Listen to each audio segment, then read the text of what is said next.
حلیمہ، خدیجہ اور عثمان یہ بچے ہیں، خواب ہیں، مستقبل ہیں عمر اور اس کی بیوی فاطمہ کا۔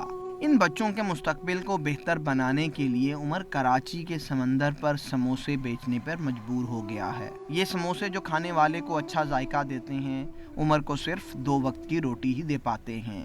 بجلی کا بل ہے، گیس کا بل ہے، اکیلا میں کمانے والا، اب بچے پڑھ رہے ہیں تو اب میں سموسے سیل کرتا ہوں، یہاں سے لے کر کلفٹن سیوے سموسے بیچتا ہوں بچوں کے لیے۔ وہ 250-300 جو ملتا ہے وہ گزر بسر ہوتی ہے، اس سے زیادہ نہیں۔ 1997 میں عمر پنجاب کی تحصیل وزیرآباد میں واپڈا کا ملازم تھا۔ ایک دن کام کے دوران بجلی کا جھٹکا لگنے سے گرا تو سر پر چوٹ لگنے سے ذہنی توازن متاثر ہو گیا۔ واپڈا حکام نے علاج کا خرچ اٹھانے کی بجائے عمر کو نوکری سے نکال دیا۔ عمر نوکری کی بحالی کے لیے ہر سرکار کے دربار پر حاضر ہوتا رہا، لیکن ہر دربار سے انکار ہی سننے کو ملا۔ جا کے تھک گیا، اتنا عرصہ ہو گیا۔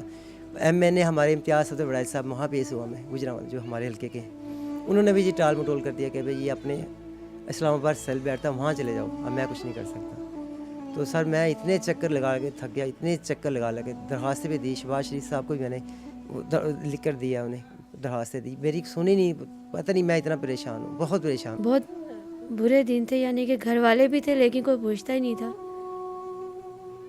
تو خود یہ کام وام کر کے میں خود بیمار ہو گئی ہوں۔ واپڈا حکام نے عمر کی غیر حاضری میں جب اس کو نوٹس بھیجے تو ان دنوں جناح ہسپتال کراچی میں اس کے ذہن کا علاج جاری تھا، جبکہ اس کی بیوی کپڑوں پر پھول بنا کر اپنے بچوں کی زندگی سے کانٹے ہٹا رہی تھی۔